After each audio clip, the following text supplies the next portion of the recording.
Morning, Anil, and morning, listeners. Thank you for having me.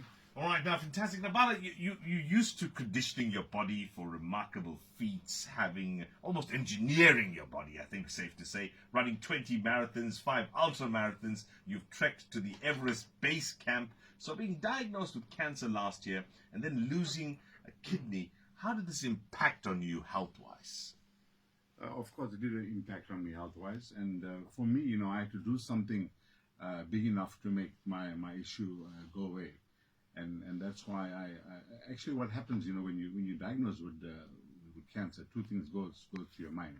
The first thing is that do you have your affairs in order? In my case, I was fortunate to tick that box. And the second thing is, what is it that you wanted to do that you did not do?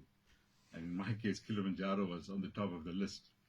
Yeah, listen, there's two ways of taking it, isn't it? You're faced with a life-threatening disease, if you want to call it that. Yes. Some might go into a sympathy mode, feeling sorry for yourself, whereas you've come through saying, listen, bring it on.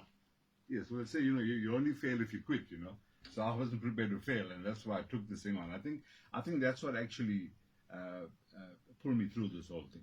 Well, it's good that you say that now in hindsight, but what chip defines a human being? Because there are those that are faced with an illness and then start feeling sorry for themselves. It's a difficult time. I'm not saying that that's wrong to do, but what do you think differentiates how you actually approach these challenges that life throws out? Basically, you have to start, where you are with what you have, which I did.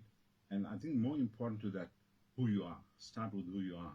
And I think 90% of the time we underestimate who we are. And whatever the condition you are, start with where you are and just take it from there one step at a time. Right. So it takes tremendous mental strength. You've been talking about that. You've almost played it down a bit. Something like this, of course, to shift your focus, to climb the highest peak. With your condition, what kind of mental and physical training did it take for you to ready yourself to climb Africa's highest peak?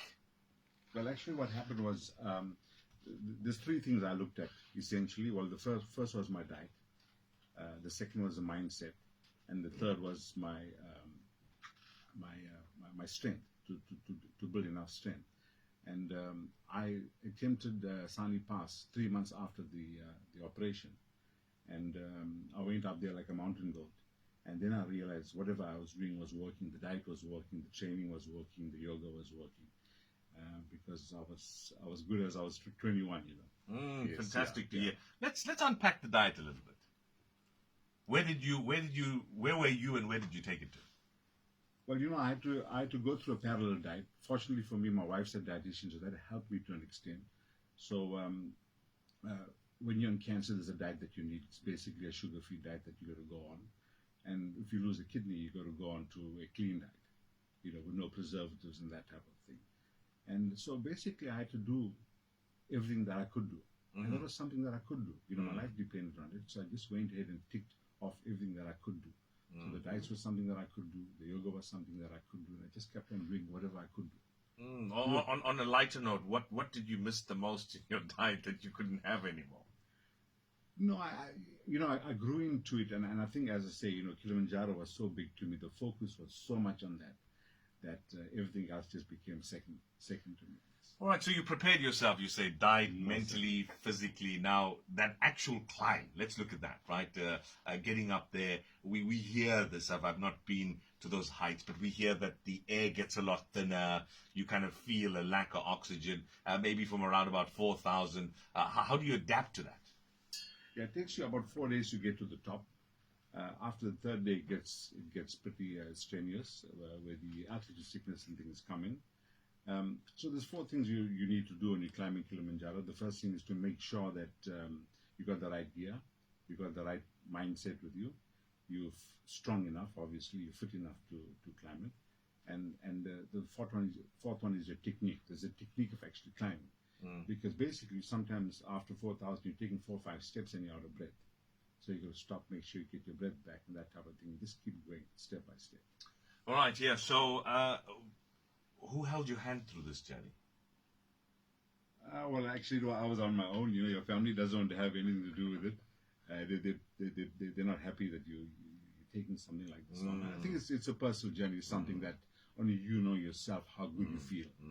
The doctors can't tell you how good you feel. So you gotta know yourself that you're ready for something like that. All right. So what are then the lessons you've learned from the awe-inspiring journey here? If you could just say the three things that you've learned.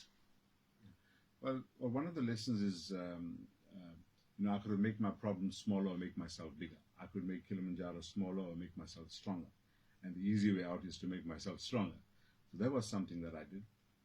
And the other thing is, I think what happened to me was the desire to climb Kilimanjaro was 1,000 times more than not to do it.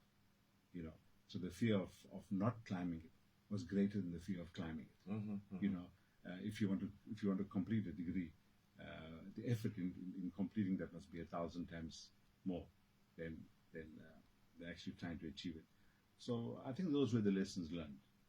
Fantastic. Now, of course, having now conquered that mountain, what's next for you? Yeah, what's next? Actually, just crossed my mind. I'm not supposed to give that one up, but I will. I'm looking. I like to cross India. I want to go back to India, and actually cross it on foot from one coast to the other, one day at a time. Okay.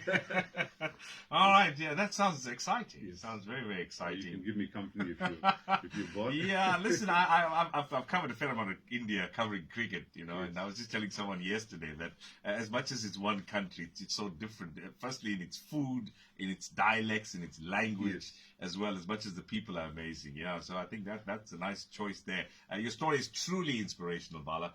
What advice do you give others who are suffering from similar health ailments?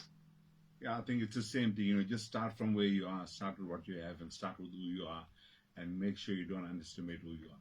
All right, and let me just lead across for your book. Where is this available? What's Your Kilimanjaro? Climbing Kilimanjaro Against the Odds by Bala Gangiah. Well, it's not in the bookshops right now, but if you want to give my number, it's fine. They can contact me, and there's a few places you can pick it up from. All right, let's hear your number. It's at 082876 Is that the number? 8. Yes. All right. Okay, that's the number. We'll mention it again before the show's out. But a truly inspirational story.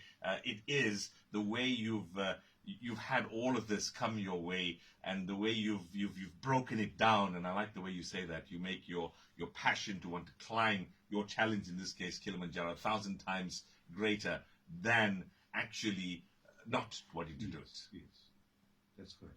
Absolutely. I don't want to be an old man in the porch not having climbed Kilimanjaro. So I had a great fear. That was my biggest fear. Yes. Fantastic. We wish you all the very best with your health and your next, of course, challenge. And hopefully we'll be there to hear from you before you embark on it.